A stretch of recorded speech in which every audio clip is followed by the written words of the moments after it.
gaajadeeda ayaa dishay 1 milyan oo qof waxa ay ka soo kacday kaalinta dawladda labaad ee ugu saboolsan qaaradda Afrika sanadkii 2000 iyada oo gashay kaalinta shanaad ee dhaqaalaha ugu koritaanka badan caalamka oo dhan sanadkii 2017 Shiinaha Afrika ee Korea maxaad ka taqaanaa horumarka Ethiopia waxa ay ku taal gobolka Geeska Afrika waxaana aad ugu badan kala duwanaanshaha dhinaca isirka iyo diinta oo aad u weyn saboolnimadu waxa ay gaartay 70% guud ahaan Ethiopia wadankan waxa xukumayay muddo dheer maamul boqortooyo Ethiopia waxa ay si dhammaystiran uga xorowday gumeystihii Talyaaniga sanadkii 1944 waxa ayna gacanta u gashay xukun military oo dhiig badani ku daatay kaas oo uu horkacayay sareeyo gaas Mengistu Haile Mariam laga bilaabo sanadkii 1974 taas oo ka dhignayd in xukunku uu gacanta u galay amxaarada laga tirada badan yahay oo si adag guud ahaan wadanka Ethiopia u qabsatay waxa holcay dagaal sokeeye oo taagnaan doona 17 sano oo dhameystiran dhacdooyinkii dagaalkaas waxa loo aqoonsaday argagixii casa waxa ku dhuftay gaajo daran waxaana dhintay 1 milyan oo qof sanadkii 1991 ayuu dilaacay kacdan hubaysan iyada oo jabhado hubaysan ay suurto galiyeen in xilka laga tuuro xukunkii militariga ahaa ee Mengistu Haile Mariam isla sanadkaas ayay Eritrea ka go'day Ethiopia wadankiina waxa uu noqday mid xiran oo aan xeeb lahayn waxa ay ahayd musiibooyin isxigxiga hayeeshee qadarka ayaa wadankan u keeni doona nin caqli badan oo magaciisa la yiraahdo Malla Zenawi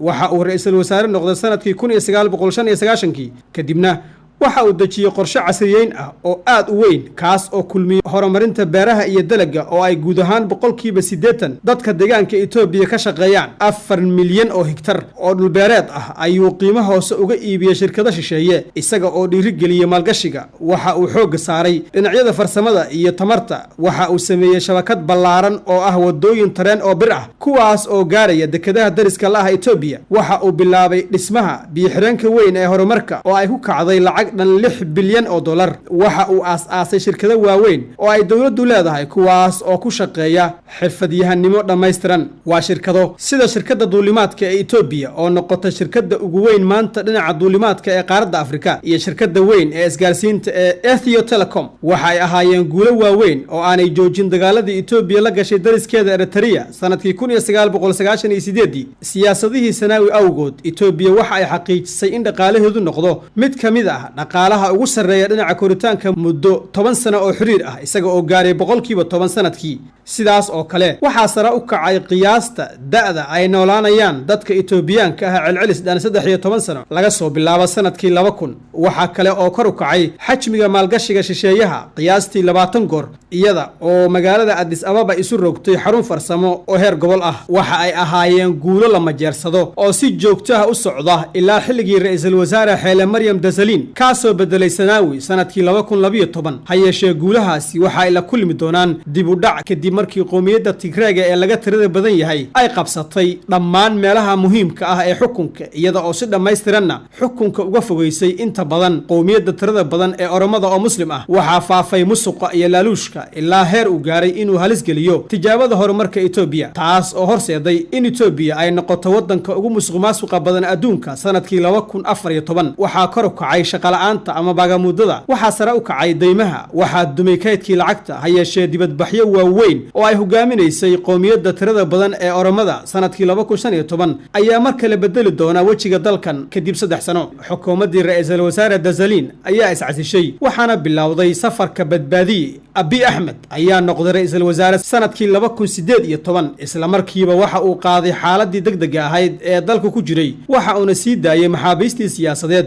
waxa uu soo celiyay xorriyadii saxaafadda mucaaradkii dibad joogga ahaana waxa uu ugu baaqay inay dalka dib ugu soo noqdaan waxa uu hoos u dhigay awoodda ciidanka ee dalka gudihiisa waxa uu fududeeyay awooddii faraha badnayd ee saraakiisha ciidanka isaga oo xilka ka qaaday jilibweyntii hoggaanada ciidanka waxa uu furfuray xarumaha awoodaha dhaqaalaha ee ciidanka taabacsan isaga oo sidaas oo kalena gaar ka dhigay shirkadihii waaweynaa ee dawladda si loo guuleysto dhibaatada maqnaashaha meelaha furan ee badda sida dekedaha waxa uu saxiixay heshiisyo si looga shaqaysiiyo dekedaha dooraale oo Djibouti ah, Berbera oo Somaliland ah iyo Lamu oo Kenya ah waxa uu qaatay aragtida la noolaanshaha dariska dhibaato la'aan. Waxa uu saxiixay heshiis lagu soo afjaray dagaalkii kala dhaxeeyay Eritrea. Waxa uu u dhawaaday Soomaaliya kadib hardan dheer. Buundada ama bridge-ka kalgacalka ayuu u fidiyay Masar.